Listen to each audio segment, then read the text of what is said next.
하나님 말씀 마태복음 28장 16절에서 20절까지 말씀입니다.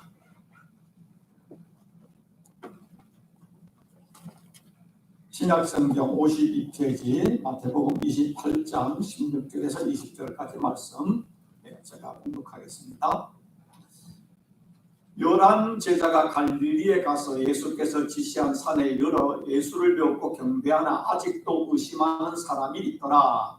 예수께서 나와 말씀하여 이르시되 하늘과 땅의 모든 권세를 내게 주셨으니 그러므로 너희는 가서 모든 민족을 제자로 삼아 아버지와 아들과 성령의 이름으로 세례를 베풀고 내가 너에게 분부한 모든 것을 가르쳐 지키게 하라. 볼지어다 내가 세상 끝날까지 너희와 항상 함께 있으리라 하시니라. 아멘. 할렐루야. 예, 오늘 설교 제목이 뭡니까? 큰 소리로 다시 한번 시작. 당신은 혼자가 아니다. 아멘. 좀 다르게 말하면 나는 혼자가 아니다. 나는 결코 혼자가 아니다. 이런 뜻인 것입니다. 인간은요, 가만히 인간의 삶을 돌이켜보면은 사막을 혼자 걷는 낙타와 같다는 생각을 참 많이 하게 됩니다. 누구나 예의 없이 인생을 살다 보면은 외로움, 또 고독감을 느끼게 됩니다.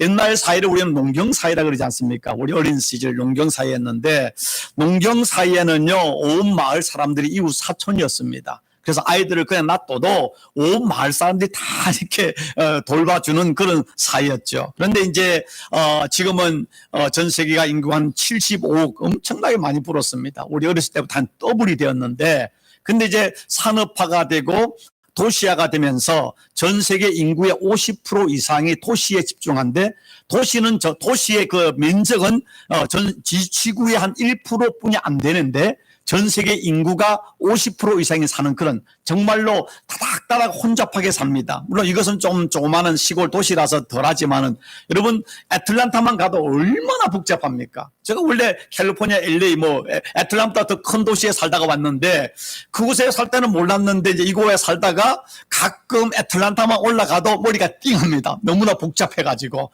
그런 곳인데 사람들이 이렇게 많이 붙어서 살고 있는데 옛날 농경사회보다 더욱더 오늘날 사람들은 외롭다, 고독하다라고 이야기를 합니다. 옛날에는 어떻습니까? 한 집에 정말 그 조그만한 한 지붕, 조그만한 초가집에 할머니, 할아버지, 엄마, 아버지, 삼촌, 그 다음에 또 형제들도 보통 대여섯 명은 되지 않습니까? 그래, 한 방에 4-5명씩 잠을 자고 그럼에도 불구하고 참 삶은 불편했지만은요, 외롭다, 고독하다는 그런 감정은 없었습니다. 한국에 지금 최근에 최고 부자가 누군지 아십니까? 예, 이재용 씨가 아닙니다. 카카오톡 하지 않습니까? 카카오 그룹의 김범수 씨라는 사람이 이렇게 최고 부자가 지금 등극됐는데 그 사람 어렸을 때 얼마나 가난했던가 하면 지하 단칸방에서 가족 8명이 한 집에서 살았다는 것입니다. 얼마나 찢어지게 가난했으면 그것도 지하방에 8명이 한 방이 살았겠습니까? 그런 사람이 한국의 최고 부자가 되었는데 제가 말씀드린 것은 바로 그것은 나무 이야기가 아니라 어렸을 때 우리들의 삶이었습니다. 그런데 옛날에 우리가 그렇게 살았을 때 삶은 불편하고 고생은 했지만은 정신적으로 외롭다, 힘들다, 아니면은요 더 나가서 우울해서 죽고 싶다 그렇게 생각하는 사람은 거의 없었습니다. 오늘날은 정말로 한 집에 대걸 같은 집에 살았는데 사람들이 힘들다, 외롭다, 고독하다, 죽고 싶다는 사람이 얼마나 많이 있습니까? 결국은 뭐냐면 삶이요. 육체적으로 편리하다고 평안이 오는 것은 절대 아닌 것입니다.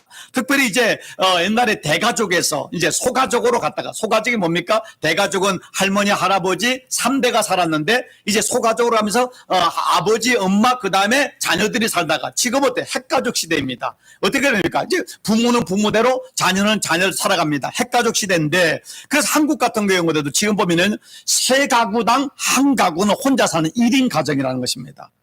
그건 더 이렇게 심각해질 것입니다. 여기도 어떻습니까? 같이 살았던 배우자가 먼저 떠나고 자녀들은 또 커서 또 도시로 가고 그러다 보니까 우리 성도들 중에도 큰 집에 혼자 사는 사람들이 얼마나 많이 있습니까? 이건 앞으로 더 많아질 것입니다. 특별히 뉴스를 보는데 한국 같은 경우에는 뭐 혼자 살던 할머니나 할아버지가 죽은 지 뭐 일주일 열흘 만에 발견된 걸 고독사라 그러지 않습니까? 그걸 볼 때 어떤 생각 듭니까? 야, 나도 나중에 나이 들어서 혼자 이렇게 죽어가는 거 아닌가? 하고 하는 그런 두려움이 우리가 엄습할 때가 있습니다.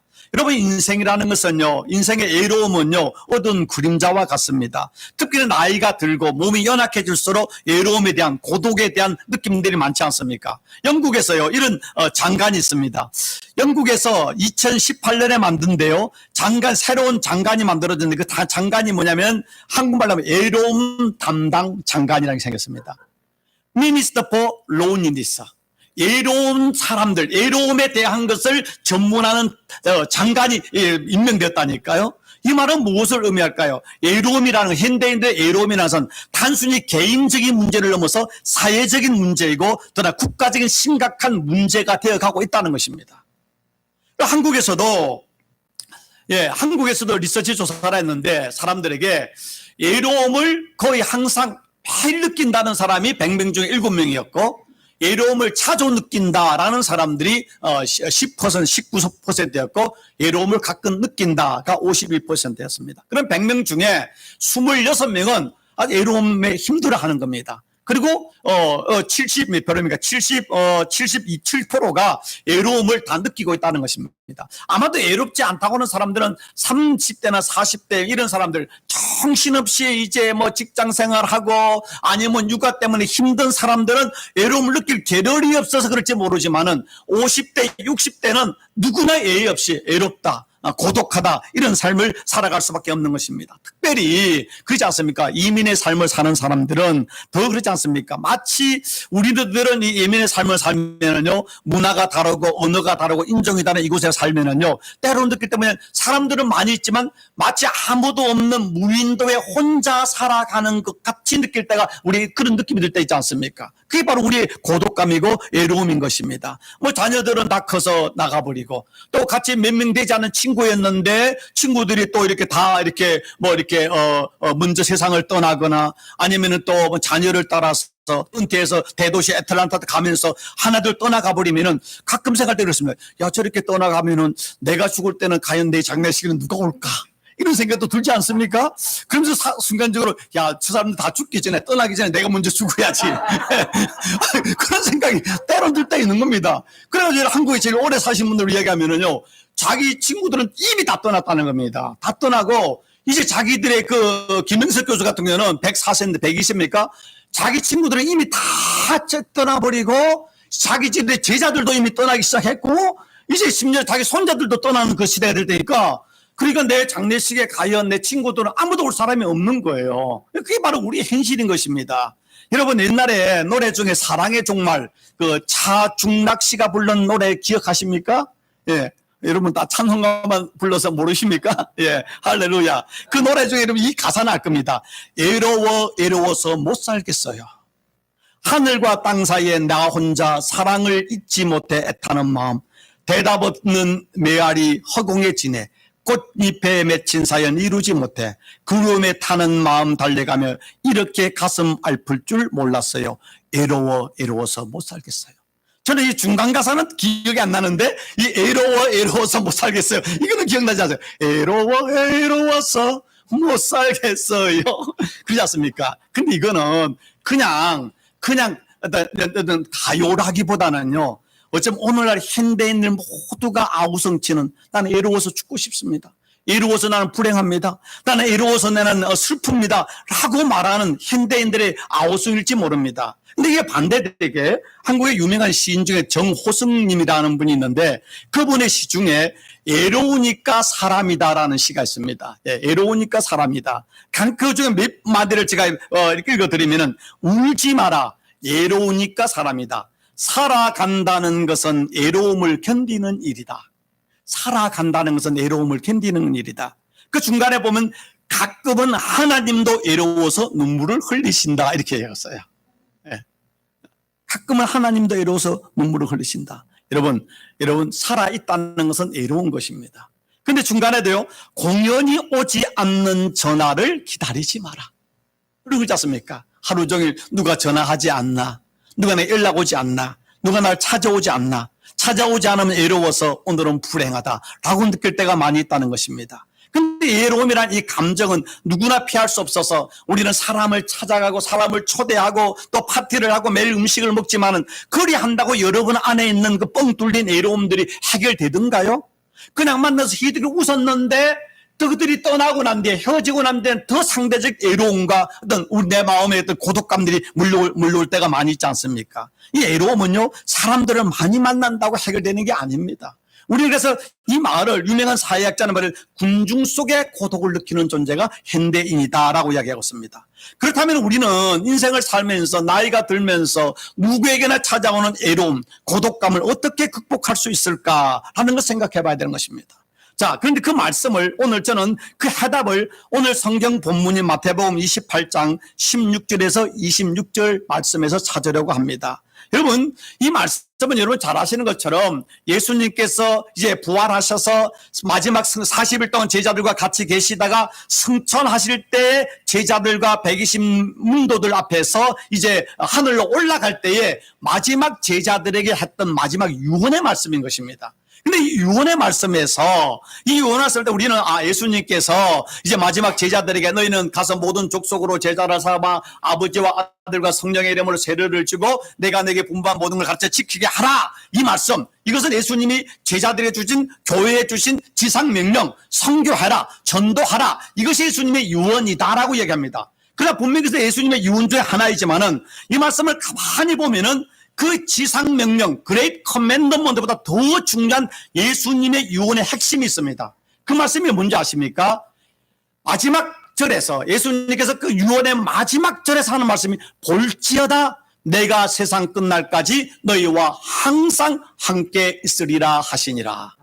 예수님의 유언의 마지막 말씀이 뭐냐면 볼지어다. 이 볼지어다 말이 뭡니까? 영어 성경에 보니까 surely, 확실하게, 킹 제임스 보니까 and lo, L-O. 이 말이 lo, 이 무슨 단어가 보니까 이 말이 봐라, 보아라 이런 뜻이더라고요. 그래서 이 말이 뭐냐면 예수님께서 너희는 가서 모든 족속으로 제자를 삼아 아버지와 아들과 성령의 세례를 주고 내가 분부한 모든 걸 지키게 하라 라고 한 뒤에 그 다음에 볼지어다. 자, 자세히 귀를 기울여 내가 하는 마지막 말을 잘 들어라 라고 하면서 내가 세상 끝날까지 너희와 함께 있을 것이다.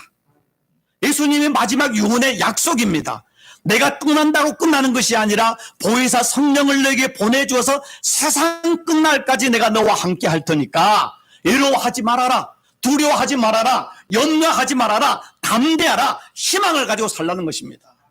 그리고 어린아이들은 어떻습니까? 어린아이들이 제일 가고 싶은 곳은요, 플로리다 올랜도에는 디즈니 월드, LA에 가면 디즈니랜드가 있지 않습니까? 애들 가면 너무너무 좋아합니다. 그런데요, 아무리 그것이 좋아도요, 그것을 놀다가 엄마 손을 놓쳐버려서 엄마를 잃어버리면요, 그 아름답고 좋고 놀이가 많아도요, 그것은 순식간에 지옥이 되는 것입니다.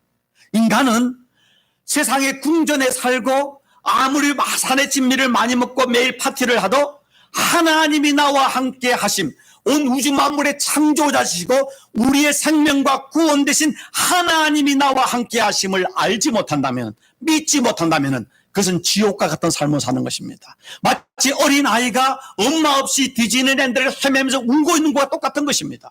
그러나 지옥 같은 곳일지라도, 초막일지라도 하나님이 우리와 함께 하심을 진짜 믿고 그걸 체험하는 사람은요, 지옥 같은 곳에서도 외로움을 느끼지 않고 감사할 수 있고 우리는 행복한 삶을 살 수 있는 것입니다. 이것이 믿음인 것입니다. 여러분, 그 어린 왕자라고 하는 어른들을 위한 동화를 쓴 잔백지벨이라는 사람이 쓴 어린 왕자라는 책이 있습니다. 그 책에 보면은 벨에서 온 어린 왕자가 이제 여우와 작별 인사를 하는 이야기가 나옵니다. 그런데 그때 어린 왕자와 작별을 할 때 여우가 글쓰면서 어린 왕자에게 하는 말이 있습니다. 그 말이 뭐냐면은 이 여우가 이제 하는 말입니다. 잘 가 어린 왕자. 내가 마지막으로 비밀 하나를 알려줄게. 이건 아주 간단한 거야. 무엇이든지 마음의 눈으로 볼 때 가장 잘 볼 수 있다는 거야. 가장 중요한 것은 눈에 안 보이거든. 중요한 말입니다. 가장 중요한 것은 눈에 보이지 않습니다. 근데 우리는 어떻습니까? 우리 눈으로 보이는 것이 가장 소중하고 우리 눈에 보이는 것이 전부고 우리 눈에 보이는 것이 진짜라고 생각하지만은 진짜 소중한 것은 눈에 보이지 않습니다. 모든 생명체의 가장 중요한 게 뭡니까? 공기입니다. 여러분 공기 본 적 있습니까? 공기 안 봐서 나는 공기 숨 못 쉬겠다 하고 숨 안 쉬는 사람 봤습니까? 눈에 안 보여도 공기가 있다는 사실을 알기 때문에 우리는 공기를 들여마심으로 사는 것입니다. 하나님은 우리 눈에 보이지 않습니다. 그 하나님 눈에 보이지 않다고 하나님이 없다고 하는 사람만큼 어리석고 불쌍한 사람이 없습니다. 요즘 제가 과학적인 걸 좀 이렇게 좀 이거 책을 보는데요. 이 이제 빅뱅 이론이라고 있지 않습니까? 있는데 지금 과학자들이 이 우주가 탄생된 연도를 얼마 정도로 잡는지 아십니까? 136억 년으로 이야기해요. 136억 년입니다. 136억 년인데, 그런데 이제 이 우주의 크기를 말할 때요, 마치 지금 우리가 천문 허블 망원경으로 이제 저 멀리 있는 멀리에 있는 별을 보잖아, 별빛을 보잖아요. 근데 그 별빛을 보는 멀리 있는 별은요, 지금 내가 보고 있는데 그 별빛이 언제 끝인가 100억 년 전에 출발해서 지금 온 별이라는 겁니다. 그만큼 우주는 우리는 상상을 초월하게 크는데, 그런데 우주 속에 있는 물체들, 원자핵으로 이루어진 물체들을 바리온 물체라고 하는데, 이거는 우주 속에 한 4% 정도뿐이 없다고 합니다. 근데 현재 과학으로 볼 수 없는, 분명히 물체이지만 볼 수 없는 물체를 블랙 물체다, 블랙 메테리아라고 하는데, 이것이 몇 프로인가? 24%. 그러니까 과학으로 볼 수 있는 물체가 4%고 과학으로 지금 볼 수 없는 물체가 24%. 이 두 개를 합하면 몇 프로입니까? 28%잖아요. 아직 72%가 남는데, 눈에 보이지 않는 물체는 아닌데 분명한 힘이 있는 에너지가 있는데, 그걸 블랙 에너지라고 하는데, 그 에너지가 자그마치 71%라는 겁니다. 72%. 그래서 보이는 물체, 발견할 수 있는 바리온 물체와 우리 인간의 눈으로 볼 수 없는 분명한 물체지만 그 블랙 물체와 또 물체는 아니지만 분명한 에너지와 진동이 있는 그 블랙 에너지, 이 세 가지가 합해서 100%가 되어서 우주가 이루어졌다는 것입니다. 자, 이것이 우리가 주는 메시지가 뭔가 하면은, 현대 과학이 이 우주 속에 하나님이 창조한 것 속에 그렇게 유명한 만원경을 동원하고 과학을 동원해도 볼 수 있는 게 4%예요.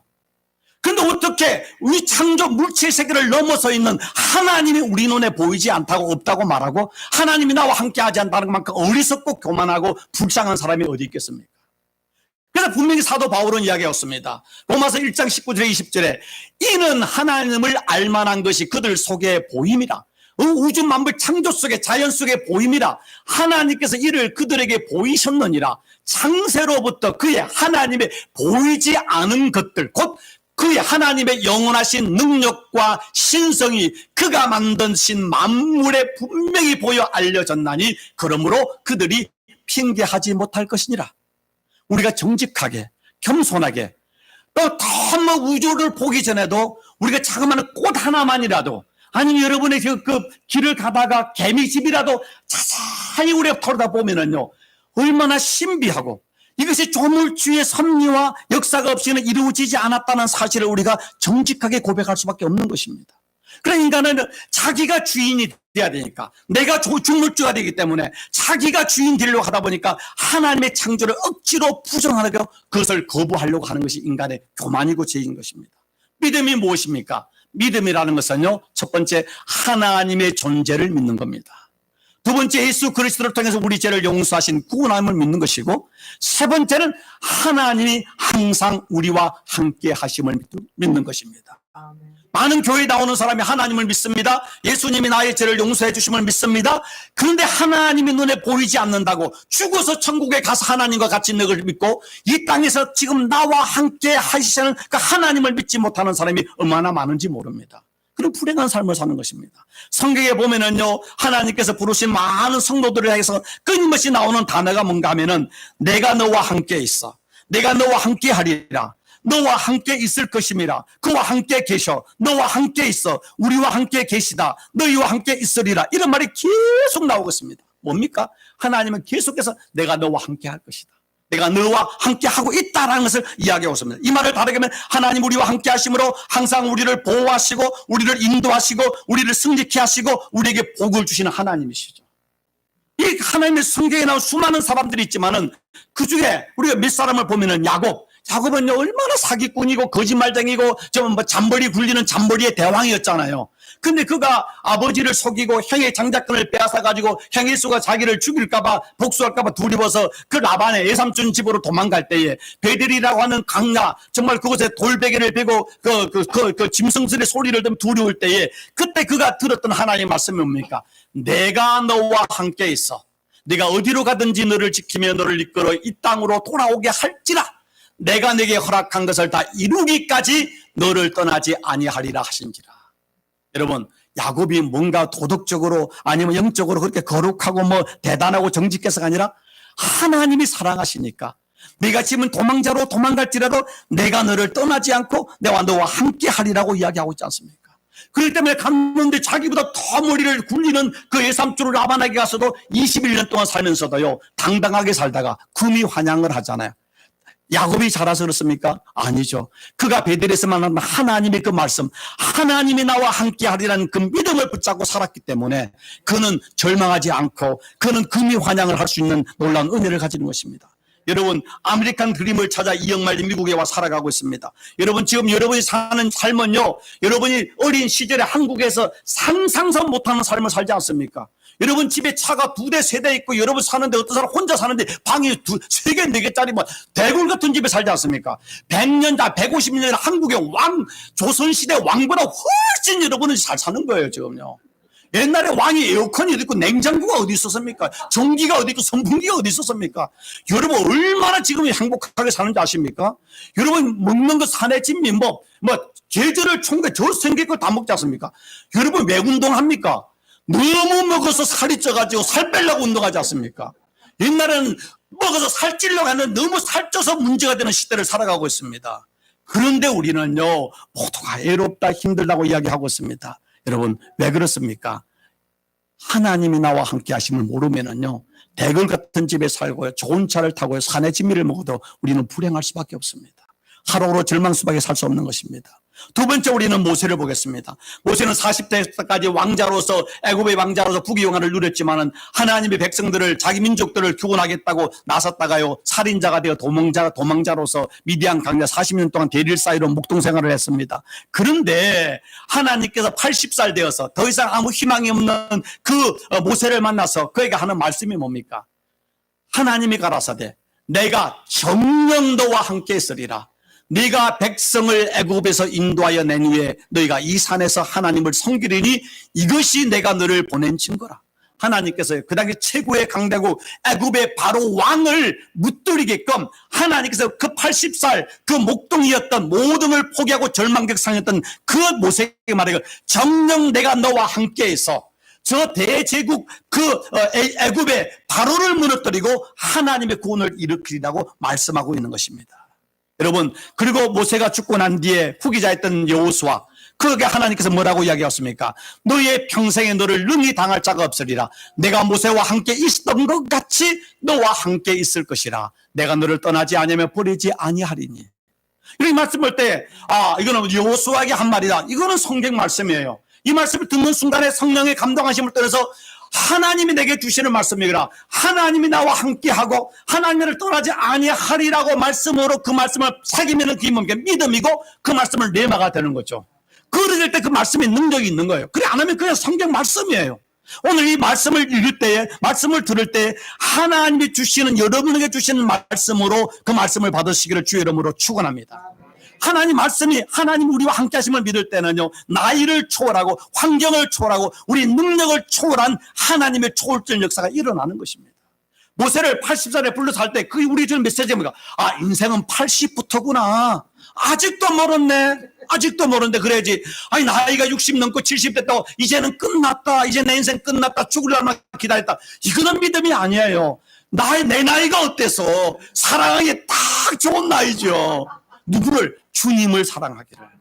주님의 나라를 위해 살아가기를 딱 좋은 나이 아닙니까? 자식이 이제 다 떠났죠. 이제 아무거 홀가분하니까 이제 주님을 위해 기도하고 주의 나라를 위해 살다가 죽게 갈 날이 이거를 기다려야 되는데 그렇지 않는다면은요 늙은이고 노인의 삶이에요. 리타이어먼이 뭡니까? 타이어를 바꿔 끼는 거잖아요. 그제는 내 인생을 위해서 가족을 위해 살았으면 은퇴를 했다 60이 넘었다면 이제는 타일을 바꿔 끼고 하나님의 나라와 을을 위해서 그 나라를 위해 살아가는 것이 은퇴지 죽을 날을 기다리는 게 은퇴가 아니에요. 하나님을 사랑하기에 딱 좋은 나이가 여러분의 나이입니다. 여러분의 나이인 것입니다. 그 다음에 하나님께서 에레미야나 이사야에게도 어떻게 이야기하고 있습니까? 에레미야에게 말해 눈물에서 이제 에레미야에게 말하기를 넌 그들을 위하여 두려워하지 말라. 내가 너와 함께하여 너를 구원하리라. 나 여호와의 말이니라. 또 하나님께서 이사야와 이스라엘 백성들에게 말하기를 내가 물 가운데 지날 때 내가 너와 함께 할 것이라. 강을 건널 때 물이 너를 침몰하지 못할 것이며 네가 불 가운데 지날 때에 타지 아니할 것이요 불꽃이 너를 사르지 아니하리라. 왜? 하나님이 함께 하시면. 하나님이 함께하지 않으면은요 종쟁이 물에도 우리는 콧바가 죽을 수 있어요. 하나님이 함께하시면 태평양을 건너도 죽지 않는 겁니다. 그렇습니다. 하나님이 함께하는 게 중요 아니겠습니까? 예수님께서는 뭐라고 말씀하셨습니까? 예수님이 땅에 태어나서 예수님은 하나님이시잖아요.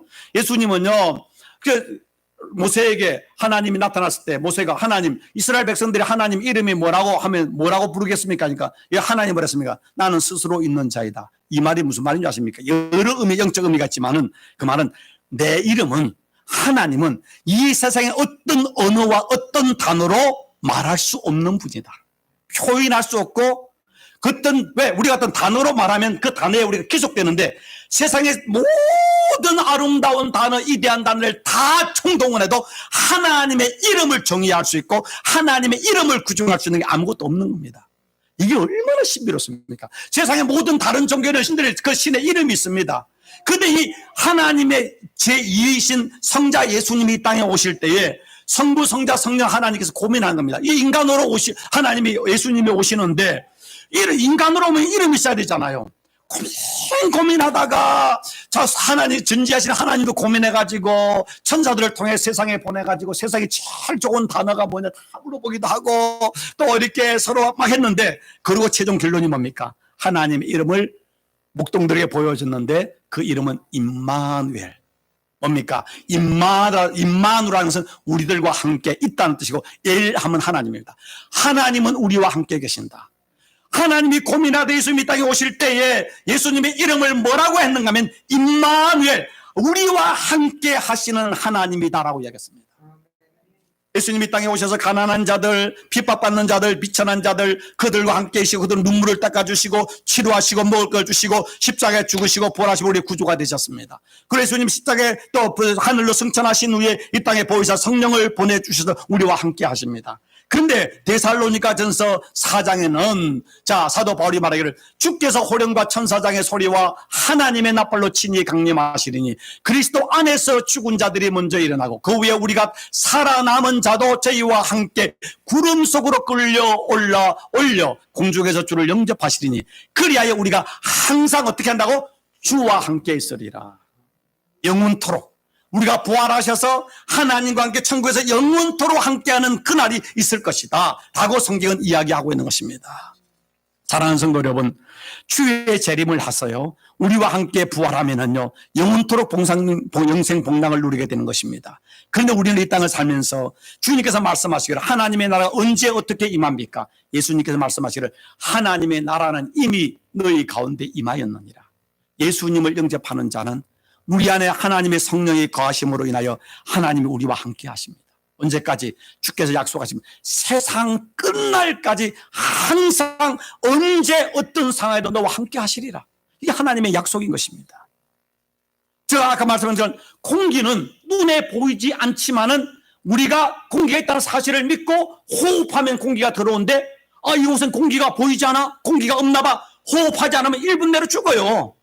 호흡해 오는 것처럼 하나님은 보이지 않지만 하나님이 나와 함께 하심을 믿으면은 하나님이 내 안에 역사하는 겁니다. 하나님은 인격적인 하나님, 우리 하나님의 현상의 인격을 자유의지를 주셨는데 내가 하나님이 나와 함께 하심을 믿고 하나님을 내가 인정할 때에 내 안에 성령께서 나와 함께 하심으로 우리 안에 애로움이 사라지며 우리와 함께 하는 가운데 사임을 주시고 소망을 주시고 기쁨을 주시고 능력을 주시는 것입니다. 아무리 좋은 공기가 있어도 내가 마시지 않으면 그 공기는 내 거 아니에요. 마셔야 되지 않습니까? 하나님이 나와 함께 했지만 하나님을 고백하지 않으면은 하나님의 능력이 내 안에 역사하지 않는 것입니다. 독일의 유명한 신학자인 폴 틸리는 이런 말을 했습니다. 외로움은 혼자 있는 고통을 표현하는 말이다. 그러나 고독은 혼자 있는 즐거움을 표현하는 말이다. 외로움과 고독의 차이는 뭐냐면, 외로움은요, 나는 외로워 못 살겠어요. 나는 불행해요. 나는 아무도 찾아주는 사람도 없어요. 아유, 나는 쓸쓸해요. 이건 외로운 사람입니다. 그러나 똑같이 혼자 있을지라도, 혼자 집에 있을지라도 하나님이 나와 함께 하신다. 하나님이 나와 함께 하신다. 임마누엘 하나님 나와 함께 하신다를 믿는 사람은 다른 사람이 전화를 하든 찾아오든 상관없이 하나님과 함께 오늘 하루를 즐겁게 살아가는, 주님과 동행하는 사람은 외로운 사람이 아니라 고독력, 혼자 있는 힘을 가진 사람입니다. 여러분, 나이가 들수록 우리가 필요한 게 뭐냐? 고독력. 혼자 밥 먹고, 혼자 일하고, 혼자 잠자고, 혼자 운동하고, 혼자 운전해 갈 수 있는, 혼자 삶에서 그것을 외로워하지 않고 그 고독을 즐길 수 있는 힘이 없는 사람은요, 나이가 들수록 불행할 수밖에 없습니다. 그러니까 혼자 있는 걸 즐길 수 있는 사람은요, 여러분, 인생을 인조해서 같이 있어도 즐겁지만 같이 없어 아무도 찾아오지 않아도 외로워하지 않고 주님과 함께 대화하면서 즐겁게 사는 거 아니겠습니까? 저 이곳에 오다 보니까, 시골이다 보니까, 또 작은 교회 우리 같이 이야기하다 보니까 어떤 데 성도들 전화도 없고, 여러분 전 목사에게도 전화 좀 하세요. 왜 여러분 저만 전화해야 됩니까? 저가 전화하면 아무도 전화를 안 해. 정말 의리 없어. 그 어떤 데 있습니다. 그런데 제가 지금 이제 4년 반 넘어가지 않습니까? 제가 사무실에 때로는 하루 종일 뭐 이렇게 있지 않습니까? 뭐 그 아침부터 있는데 제가 뭐 목사가 여러분 그 안에 사무는 그래도 뭐 또 여자 성도들하고 같이 뭐 또 이야기도 하고 같이 쇼핑도 가고 뭐 같이 하지만 목사는 못해요. 잘 못해요. 그러면은 얼마나 목사가 또 이 지금 갱년기 나이에 외로워 힘들겠습니까? 그런데 제가 우리 아내한테 물어보십시오. 제가 외롭다, 힘들다, 고독하다, 쓸쓸하다, 우울하다, 그런 말 입 밖에도 낸 적 없습니다. 왠지 아십니까? 주님이 나와 함께 하심을 알기 때문에. 오늘 아침에 교회 한 7시 반에 왔는데요. 와서 이것저것 준비하고 에어컨도 들고, 뭐, 영국권 에어컨이 오늘 고장난 걸 발견했어요. 당장 고쳐야 되는데. 근데 쭉 다 합니다. 화장실도 확인하고 다 하는데요.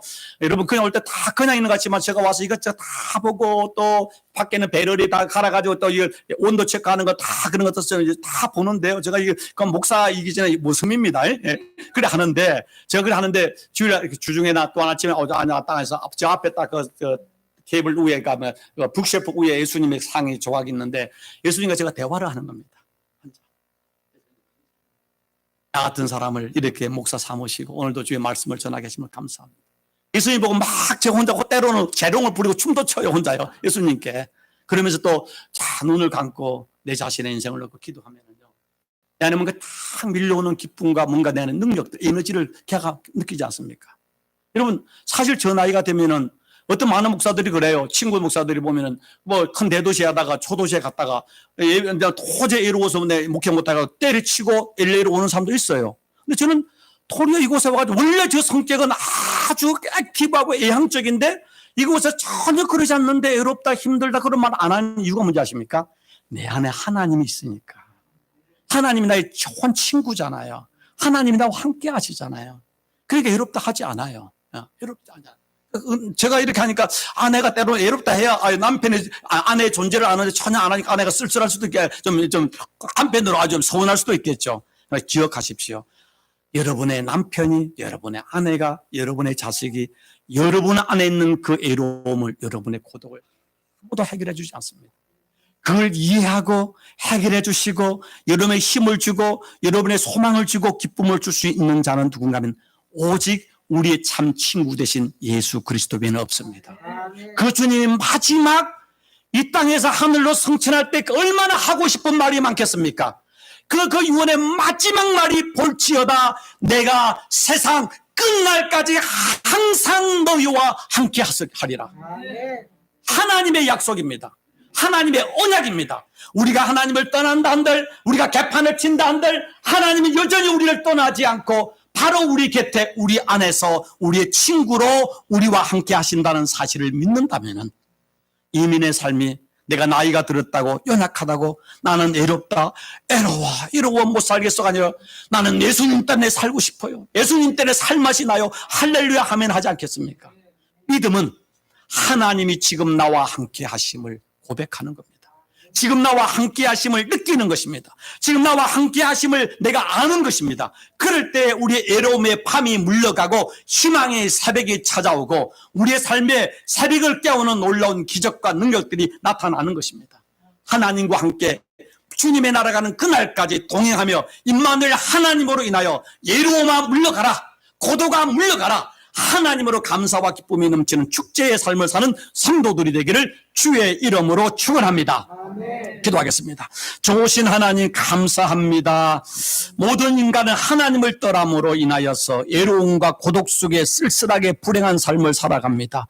그러한 우리를 찾아오셔서 내가 너와 함께하리라, 내가 너의 친구가 되리라, 내가 너의 구주가 되리라며 우리 안에 거하셔서 우리 안에 성소 삼으셔서 임마누엘 하나님으로 우리의 친구가 되시고 우리의 구주가 되심을 인하여 감사합니다. 우리 주님의 마지막 유언의 말씀, 세상 끝날까지 내가 너와 함께하리라는 그 말씀을 믿고 마치 우리 눈에 보이지 않는 공기가 우리를 살리는 것처럼 하나님이 나와 함께 하시기 때문에 내가 기뻐하고 외로워하지 않고 감사하고 소망 중에 살아가는 참 믿음의 사람, 성령의 충만한 성도되는 은혜와 복을 도하여 주옵소서. 예수 그리스도 이름으로 축복하고 기도하옵나이다. 아멘.